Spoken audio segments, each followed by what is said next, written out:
It is December 21st, 2022, and this is our special meeting agenda talking about Kootenai County-owned property. It is 2:31, and in attendance are Commissioners Brooks, Filios, and Duncan.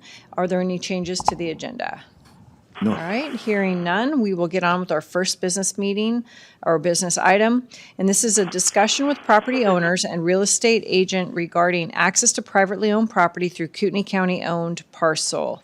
And who wants to lead us in this? Who wants to give us a little bit of background, what it is we're confronted with here exactly? Would you like to do that? Owen, yeah, go right Okay. ahead. There you go. Yeah. So what we're looking for is right here at the end of West Street. It comes in dead ends at the dike right here. And this little field area is now a gravel parking lot essentially, maybe for either the, the biking trail or fly fishermen or whoever's going to utilize this area. Mark Tula, to access his property in here, he has been allowed to drive along because of the eco blocks and that have been placed here on the side by Kootenai County. I guess maybe when they remediated that lot. That is the old route that was used for years to get in. He used to own this little triangle piece as well that's now owned by a gal named Jody Powell. He used to drive in through here to get into this property. And we all know it's a seasonal, recreational, essentially camping property. We all know that it can't be built on. But since he couldn't get in there, he's been given access past the neighbor's garage right here that goes in through this little road into there.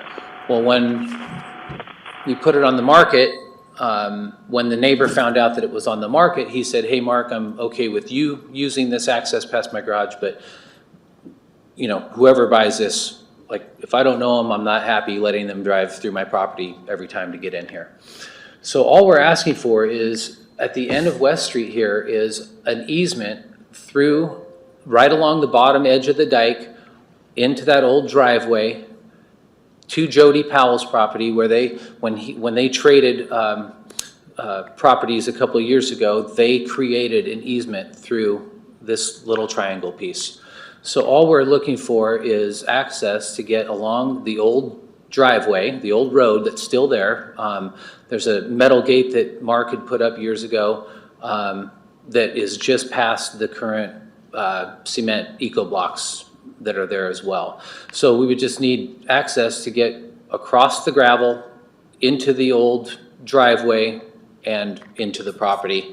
I mean, it's essentially for every or everybody that's been interested in this property, it's been a deal killer because you can't get into there. When this road, I don't know for how many years it had been used, but I mean, it's obvious when you're there that it is an old road that goes into the property that had been used for years. So that's really as simple as it gets. With that already being gravelled through there, I don't know why it can't have seasonal access into it through there. Okay. Any questions? Okay. I might have. Bill, do you have any questions? Is he on? Bill? Yeah, he's on. Yes, I have no questions. Okay. Okay. And I've got, okay, so without getting deep into the history, when the Tulas purchased the property, they realized what the situation was. And in essence, they purchased a property that was landlocked. And the situation that we're confronted with is when we start to grant these easements, we incur liability. And that's a big issue for the county. And that's one of the considerations that has to be made, along with any other potential abuse that might occur. So, you know, that, as I said, that's a consideration that has to be made. Leslie, did you want to? No, just in reference to the eco blocks and the gate and everything, that was due to a trespass situation. So that was all constructed illegally without county permission. And I think some of the issue that I have is this remediated property. We have a responsibility to the federal government who paid for the remediation. And so it's not something that we really have, in my mind, as much free reign as we would if it were a different parcel in the county. So I would not be in favor to open up that road again. I don't know if Director Snyder might have additional information. Thank you, Commissioner Nixon, for the record. I think you're right in that for or for the representative, for the property owners, the realtor, you may not have all that information, that the road actually was not a road for years. It was a road that was put in illegally, the gate. They actually filled in a section of the pond on the county or the citizens' property to construct that road. So it was one of the rare times that the county had to issue a criminal trespass in this, or a civil trespass rather, in this situation. And it does lend itself to problems by granting easement into there. I agree with the commissioners that there should be some concern. Normally, we like to be good neighbors and be helpful, but this is just one of those rare properties that lends itself to problems. As the board knows, we've had other problems in the Catalo area on some of those properties, and I'm not sure that we have the staffing level to police all the potential issues that go along with that. So that's all I have to add. And Counselor, legal counsel that's here today, Mr. Braden, has some background on this property as well, so some of those concerns he can answer more specifically. Do you want to hear from Pat? Yeah, Pat, did you want to weigh in? I don't have much to add, actually. I think, the concerns raised by the two of you here and Director Callahan are valid. In addition to being a trespass and a violation of our Parks and Waterways regulations, it's also potentially a code violation of the Land Use and Development Code, which I'm sure is part of why Ben's here. To me, looking at the aerials, I can't see it. I can't see a well-defined road in the area described, aside from the 2-tracker trail on top of the dike, which I've actually been on before. Again, these were purchased with federal dollars through a federal program to try to voluntarily get as many people out of the floodway area in Cataldo as possible. And, some people took advantage of that. Others chose to continue to live and own property there. But be that as it may, I'm not really inclined to, advise that we provide access to some property that's very environmentally sensitive in several ways. So that's pretty much where I'm at right now. I understand the lack of access argument, but at the same time, this is, pretty well known, the condition of properties should be well known to anybody that has purchased or is looking to purchase it. Yeah, so unfortunately, the only remedy I see is to contact that neighbor who's granting Mark access and introducing them to the potential buyer and get, starting that relationship. But it's not going to be something that the county, doesn't sound like anyway that the county is going to be able to grant that. There's just too many restrictions in place, and frankly, disturbing an area that's been remediated isn't wise. Period. So, yeah, I'm not in favor. Chris. Yeah, so this was remediated with federal dollars, is that it? Yeah. Yes, and purchased. purchased and remediated. Are you talking about the parcel right off of West Street there then? I'm Okay, talking- that- all the parcels that are owned by Kootenai County and the Kootenai. Yeah. Bill, do you have anything to add? No, I really don't. I just, I think if we start granting access, or easements like this, we could be flooded with them. So I'm not in favor of this at all. Okay. Nick, how many, well, I don't know if you can answer this. Do we have a host of these parcels in the county? Well, we certainly have a lot of parcels that are undeveloped that are abut other private properties, but not nearly as unique as this. But Commissioner, you might recall that we had a similar situation. I think you were on the board when we had something at Kidd Island Bay, and we had a gentleman that wanted access, and the county did not allow it for similar reasons. It just creates a lot of complexities for us in mixing that with public properties. So, sort of answering your question that way, Commissioner. And Cataldo is unique for all the reasons that that Mr. Braden stated. So. Yeah, and I guess I think the other issue too is like this is available. I mean, it's public owned land, and to grant a community member access would be giving preferential treatment, and that person would be kind of getting, something on. I mean, kind of the back of the taxpayers loosely, but it's just not something that I'm in favor of at this point. So, Dawn, did you want to speak? Yes, please. My brother and I bought that. My name is Dawn Evanson, several years ago. And when we first had it, we were given access. And after about a year and a half, we put up, it's just a poke in the ground little gate. And we put that there because it was the only spot that you could fit a small gate that nobody could drive around. People were driving down in there with their four-wheelers and tearing it up and spinning, donuts and just tearing up everything that we worked so hard to fix. And we did not put those blocks in. The county did because of that gate.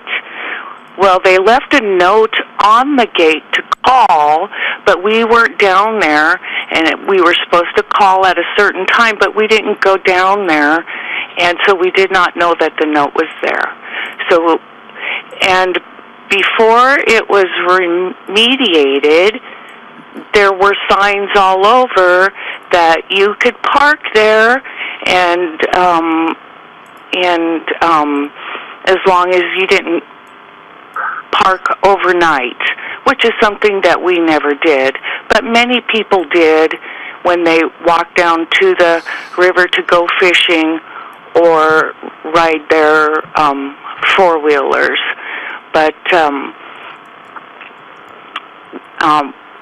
then we had to pay $500 for grass that they said that we ruined, but it was on our property. So, and now that the taxes have gone up from about $117 a year to $800 a year,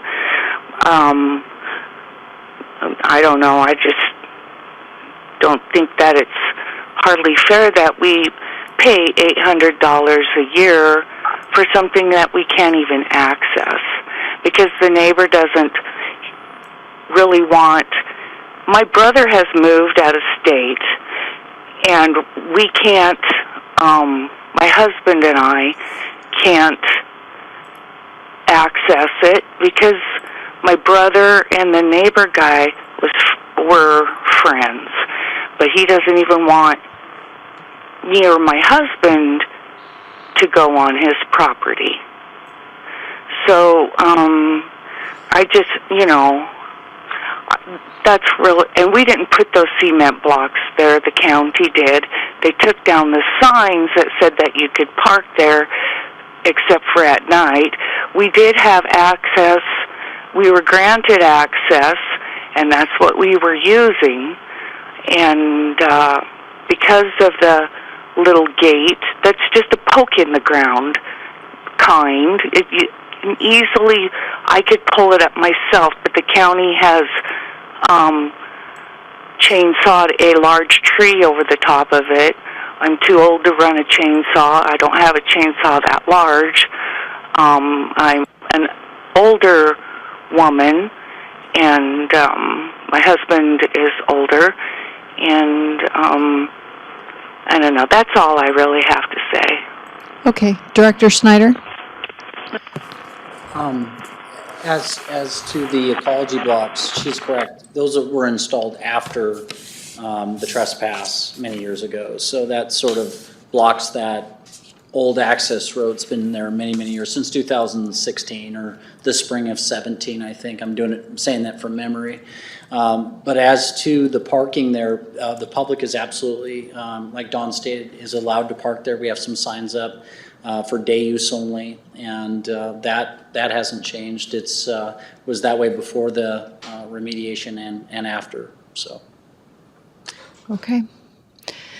All right. Who had talked to my husband and gave us the access in the beginning.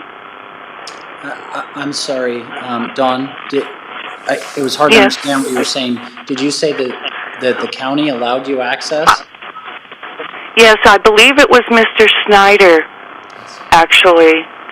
That was the name that my husband had talked to Mr. Snyder, and he allowed us access. And I think we had access for about a year, but the four-wheelers that would drive down there would tear up the property. Something horrible. We planted. My brother and I spent probably about $600 in grass, and then another $500 that the county had us pay for, which was on our property. Okay. Miss Evanson, I think Director Snyder has a response to that. Yeah, so Dawn, Okay. Yeah, Dawn, this is Nick Snyder. Yes. Yeah, and Yes. we've never granted anyone access by way of verbal or written permission to access that property through the road. And I'm doing this from memory, Dawn, you'll have to forgive me a little bit, but I believe that the $500 worth of grass and some other things were part of a trespass in 2016 where the county requested that the property owners pay to repair the damage they created in the access road. They also filled in a corner of the pond closest to the dike road as well. Actually physically filled in a piece of the citizens' pond. So I think that's where those costs came from. Those were, I don't want to say punitive, but they were levied to correct the damage caused to the citizens' property during that gate installation. It was a hard fix gate. So, Miss Evans. No, it's just a poke in. It's just you just put it in the ground like a shovel. Okay, so Miss Evanson, that's not. About it. Yeah, it's not really relevant at this point. But Miss Evanson, the request for an easement is denied, and so I appreciate you contacting the county commissioners. But you'll just have to continue to work with the private property owners that surround your piece of property there. But we're not able to do it. So thank you very much. Thank you. All right, I'm going to call for public comment. No public comment? Okay. It is 2:51, meeting adjourned. Thank you. Thanks, Owen.